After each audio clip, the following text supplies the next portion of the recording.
Assalamualaikum warahmatullahi wabarakatuh. Bagaimana kabar semuanya?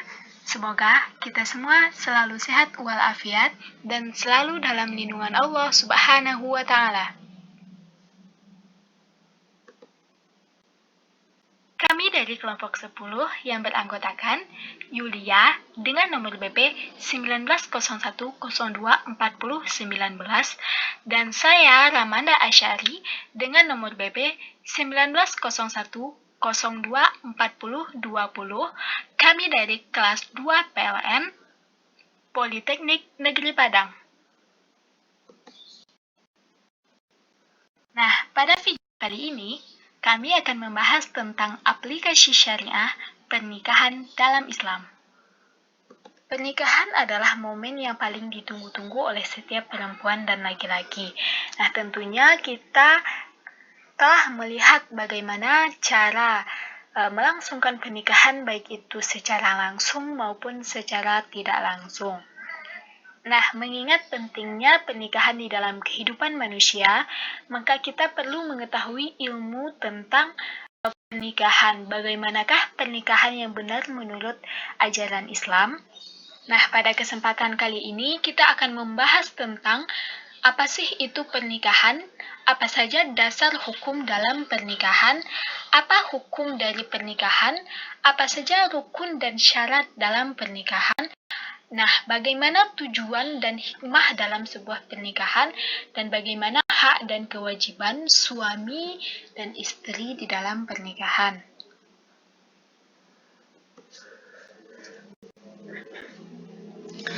Baiklah, saya akan masuk dengan pembahasan pertama, yaitu pengertian pernikahan. Pengertian pernikahan terbagi dua. Yang pertama, menurut etimologi, pengertian pernikahan itu berdasarkan Al-Quran dan hadis, pernikahan disebut dengan berasal dari kata an-nikah dan aziwaj yang memiliki arti melalui, menginjak, berjalan di atas, menaiki. Di sisi lain, nikah juga berasal dari istilah ad-dhammu yang memiliki arti merangkum, menyatukan, dan mengumpulkan serta sikap yang ramah. Selanjutnya, pengertian pernikahan menurut istilah. Pernikahan adalah akad nikah atau ijab kabul antara laki-laki dan perempuan yang bukan muhrimnya, sehingga menimbulkan kewajiban dan hak di antara keduanya melalui kata-kata secara lisan, sesuai dengan peraturan-peraturan yang diwajibkan secara Islam. Selanjutnya, dasar hukum dari pernikahan terdapat dalam Al-Quran. Sebagai contoh, dalam surat An-Nisa ayat 1, yang berarti, hai sekalian manusia, bertakwalah kepada Tuhanmu, yang telah menciptakan kamu dari seorang diri, dan daripadanya Allah menciptakan istrinya. Dan daripada keduanya, Allah memperkembangbiakan laki-laki dan perempuan yang banyak. Dan bertakwalah kepada Allah, yang dengan mempergunakan namanya, kamu saling meminta satu sama lain, dan peliharalah hubungan silaturahim. Sesungguhnya Allah selalu menjaga dan mengasihi kamu. Dasar hukum pernikahan yang kedua yaitu terdapat dalam surat An-Nur ayat 32. Yang berarti, dan kawinkanlah orang-orang yang sendirian di antara kamu dan orang-orang yang layak berkawin dari hamba-hamba sahayamu yang lelaki dan hamba-hamba sahayamu yang perempuan. Jika mereka miskin, Allah akan memampukan mereka dengan kurnianya, dan Allah maha luas pemberiannya lagi maha mengetahui. Selanjutnya, kita akan membahas tentang hukum pernikahan. Hukum pernikahan ada 5. Yang pertama, pernikahan yang dihukumi wajib.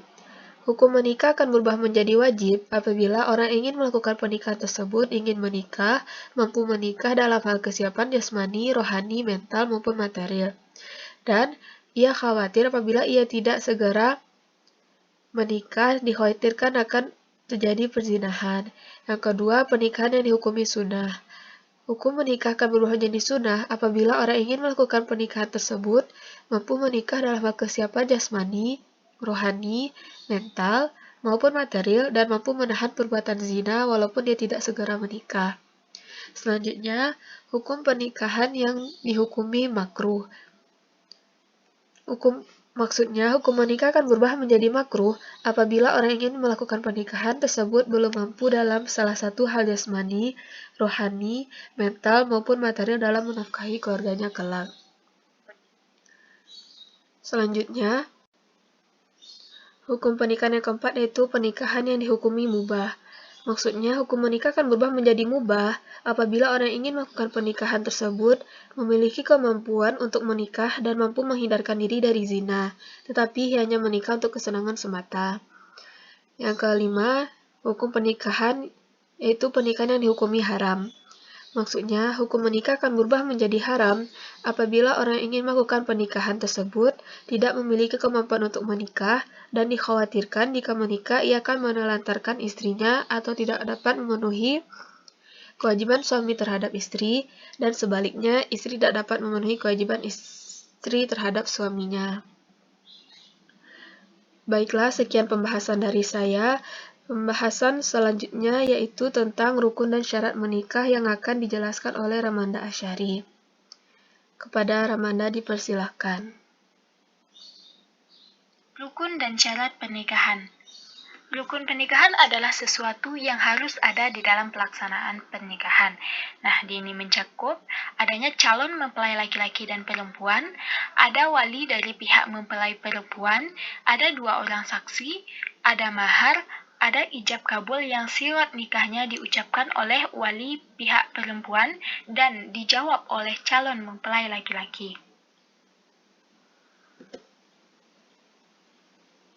Syarat nikah.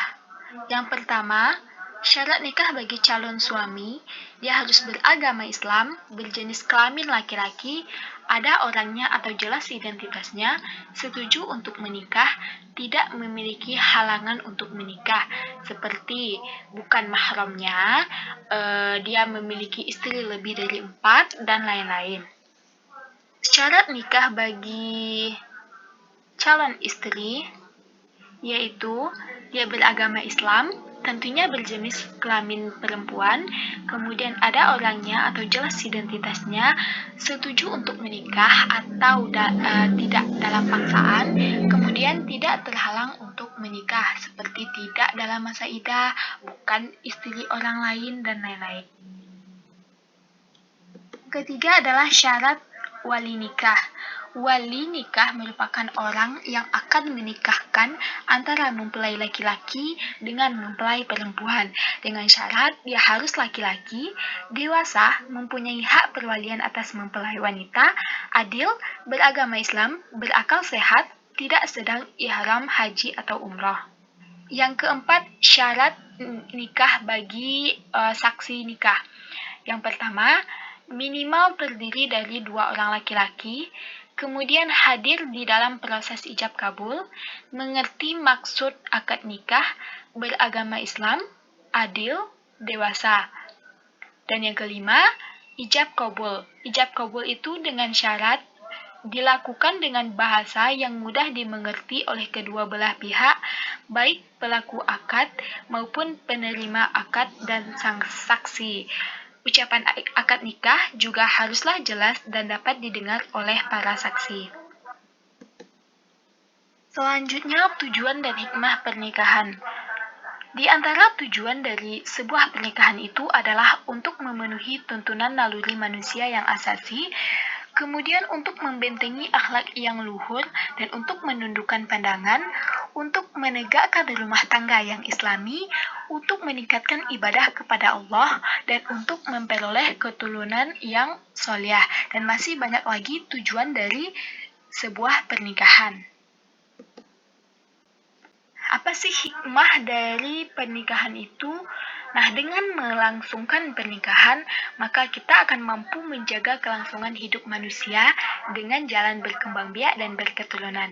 Kemudian, kita juga mampu menjaga suami istri agar tidak terjerumus dalam perbuatan nista dan mampu mengekang syahwat serta menahan pandangan dari sesuatu yang diharamkan. Kemudian yang ketiga, kita mampu menenangkan dan menenteramkan jiwa dan mampu membuat wanita melaksanakan tugasnya sesuai dengan tabiat kewanitaan yang diciptakan. Dalam pernikahan itu akan menimbulkan hak dan kewajiban bagi suami dan istri. Nah, kita bahas yang pertama, hak istri atas suami. Hak istri atas suami itu juga merupakan kewajiban yang harus dijalankan oleh istri terhadap suami, baik itu terkait kebendaan seperti memberikan mahar, memberikan belanja atau nafkah, ataupun hak yang bukan kebendaan atau rohaniah, seperti mendapatkan pergaulan secara baik dan patut, jangan sampai perbuatan dan perkataan suami menyakiti hati istrinya, mendapatkan perlindungan dari segala suatu dosa, mendapatkan rasa tenang, kasih sayang, rasa cinta dari suaminya, mendapatkan pengajaran ilmu syariat, dan akhlak berlaku adil ketika melakukan poligami. Yang kedua adalah hak suami atas istri. Hak suami atas istri juga merupakan kewajiban yang harus dijalankan oleh istri terhadap suami. Yang pertama, dia harus memberikan rasa kasih sayang dan rasa tenang di dalam rumah tangga.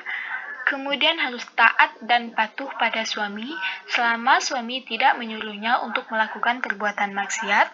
Kemudian menjaga dirinya dan harta suaminya bila suaminya tidak ada di rumah. Menjauhkan sesuatu dari segala perbuatan yang tidak disukai oleh suaminya. Menjauhkan dari memperlihatkan muka yang tidak enak dipandang dan suara yang tidak enak didengar, dan tidak keluar rumah tanpa seizin suami. 3.